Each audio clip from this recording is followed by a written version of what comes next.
Hürmetlik vatandaşlarım, leksiyemizden ahırı kısmı, ahırı leksiyemiz. Mavzumundaq, Washington'daki ahvallar. Admiral Harry Harris, Cungo'nun Tinch Okyan kirişine çekleş doğrusu teklif berdi. Mavzulu haber. 2. ayının 6. günü Dovit orbiti ilan kılındı. Haber mundaq başlandı. Demek Xitay kendi özlüksüz aldı raketa sınav kıldı. Bu işte özü taptı. Endilikte mavzu muşunda koyuldu.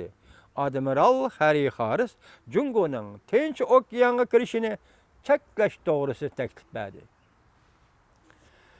Bu haber 2. ayının 6. günü Dovit orbiti ilan kılındı. Amerika Şarkı vakti 2. ayının 6. günü Amerika Qo'shma Shtatlarının prezidenti Trump armiyada hal so'radi. Beş burcak binaga kirdi. Koreya gazetasi 6. kuni munda xabar qildi. 1. ayda Havayni ziyorat qilgan Koreya parlamenti mudofaa komitetining a'zolari Amerika dengiz armiyasining Tinch okean qo'mondoni Harry Harrisga fikr taklif qo'yib munda ko'rsatdi. Amerika Qo'shma Shtatlarining strategik boyligi hisoblangan qurolni Koreyaga o'rinlashtirishga bo'lamdi yo'q. Admiral Harry Harris taklif berdi. Koreya vakillarining guli qaqalari ochilib ketdi. Wortni Koreyaning Jinju orlig'iga o'rinlashtirsak qandaq? Admiral Harry Harris o'zi shunday savol qo'ydi. Agar Koreya taraf bu taklifni qabul qildigan bo'lsa, bu Jumwort degan nima so'z ahongi bu ish tarjima qildim, asl tarjima qilmadim. Bu parxutning harbiy parxutning ismi ekan. Mushuni Koreyaning Jinju orlig'iga o'rinlashtirsa qandaq deb savol qo'ydi Harry Harris. Agar Koreya taraf bu taklifni qabul qiladigan bo'lsa, Amerikaning boshqa qurollarini Koreyaga o'rinlashtirish bo'yicha hech qanday masala yo'q. Bu to'g'rida Koreyaning davlat mudofaa ministrligi bayonotchisi Rim Wenshin 6. kuni mundaq javob qaytardi. Navbatda Amerika tarafining rasmiy talabini topshirib olmadik. Agar Amerika Qo'shma Shtatlari shunday talab qo'ydigan bo'lsa, o'ylashimiz. Jumwort qo'g'lig'ichi parxodi Amerika Qo'shma Shtatlarining eng yangi tiplik strategik boyligi edi. Bu demak yangidan hesap çıkılgan harbiy parxod ekanda.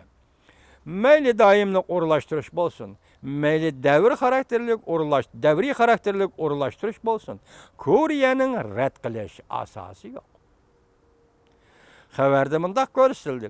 Tushimizdagi harbiy parxod deb atalgan bu parxod Jumwort qo'g'lig'ichi harbiy parxodi Chovshandan uchib kelayotgan yadro raketalarga to'sib zarba berib qolmay, balki Jungoning Tinch okeanga kirib chiqish yo'lini to'sib qo'ydi. Alashar.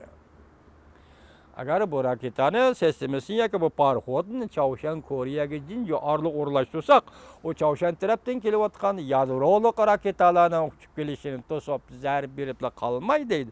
Balki Jungoning Tinch okeanga chiqish yo'lini to'sib qo'ydi. Intayin yuqori texnikalik harbiy quroldir. Jungo endi yangi xabar. Jungo Sinkako orollari masalasiga qattiq zarba berdi. Amerika matbuotlari balki o'q atish voqeasi yuz berishi mumkin edi deb ko'rsatdi mavzuli xabar. 2. ayning 7. kuni Dovit orbiti e'lon qilindi. Xabar mundaq boshlandi. Amerika Qo'shma Shtatlari davlat mudofaa ministri Yaponiyani ziyorat qilganda Sinkako orollari to'g'risida gap so'zlari Jungoning noroziligini qo'zg'adi.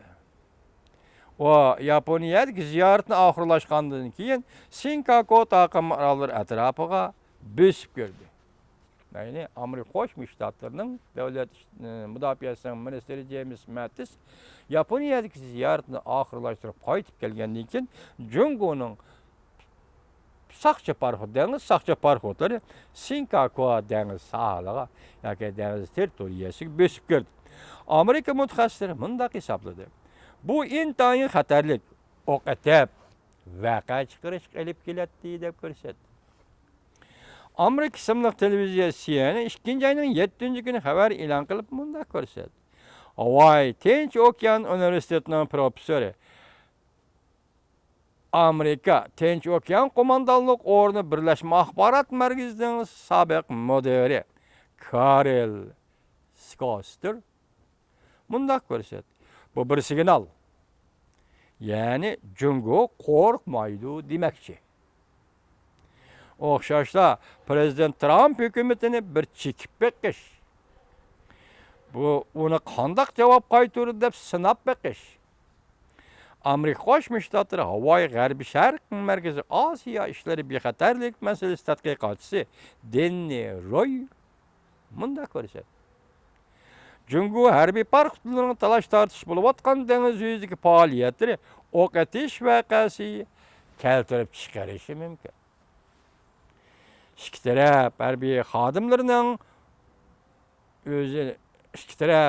xodimlarining nihoyat jiddiy holda o'zlari qo'g'dashga tegishlik, o'zlarining nazaridagi davlat territoriyasi to'g'risidagi irodasi bu bo'libmi intayin xatarli. Demak, Jungo taraf harbiy odamlari va Yaponiya taraf harbiy odamlarining bu territoriya mening degan so'z bo'yicha kelgan irodasi intayin xatarli. Amerika Qo'shma Shtatlari Davlat mudofaa ministri James Mattis Koreya va Yaponiyani ziyorat qildi.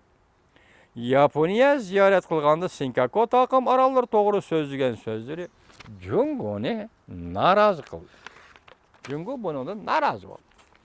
2 ayning 3 kuni James Mattis Tokioda Yaponiyaning vaziri Shinzo Abe'ga kuch ato qilib, Yaponiyani davomli qo'g'daymiz. Amerika 100% Yaponiya bilan mo'riga taraf kurash qilamiz. Senkaku orollari Yaponiya Amerika bexatarlik shartnomasining ichida. Jungo faoliyatni kuchaytirayotgan Sharqiy dengiz va Janubiy dengiz vaziyatiga diqqat qilyapmiz deb ko'rsatgan. Mattisning Davlat mudofaa ministri James Mattisning so'ziga javoban 2 ayning 6 kuni Jungo dengiz soqchilarining 2305 2306 3140 nomerli parxodlari Senkaku orolining dengiz tavalligida chorlashilib bor. Demak, 2 ayning 3 kuni Amerika Qo'shma Shtatlarining Davlat mudofaa ministri James Mattis Yaponiyada qaytib keldi. 3 kundan keyin 6-kuni Jungoning 3 tane yuqorqi parxodi Senkaku orollarining dengiz tavalligiga kirdi. Fransiya agentligi 6-kuni xabar qilib mundaq ko'rsatdi. Jungoning bu harakatining orqa ko'rinishi Amerika Qo'shma Shtatlari Davlat mudofaa ministri James Mattisning Tokioni ziyorat qilish bilan munosabatli deb ko'rsatdi Fransiya agentligi. Yaponiya televiziyasi NHK 6-kuni xabar qilib mundaq ko'rsatdi. Bu Jungo dengiz soqchilarining 2017-yil kirgandan buyon 4-qitim Senkaku orol tavasiga kirganligidir. Demak, bu bir azitaga bir ay, 2 ayning 5 o'ta 1,5 ayim bo'lmabdi. Mush jarayonda Jungoning parxodlari, dengiz soqchi parxodlari Senkaku dengiz tavalligiga 4 qitim kiribdi. Adasharing. Yaponiyaning Beijing turishliq bosh elchisi bu ish munosabati bilan Jungo hukumatiga norozilik bildirdi. Hurmatli vatandoshlarim, boshda ko'rib o'tdik. Bir kuni qarasangiz so'z iboralardagi munozara muhokamalar, bir kun qarasangiz harbiy kuch selishtirmasidagi ishlar va yoki harbiy ishdagi munosabatli xabarlar. Mana shunda qoldi. Hozir Jungo Amerika Qo'shma Shtatlari bilan bo'layotgan munosabat doirasini ko'rsatib beryapti, so'zlab kelyapti.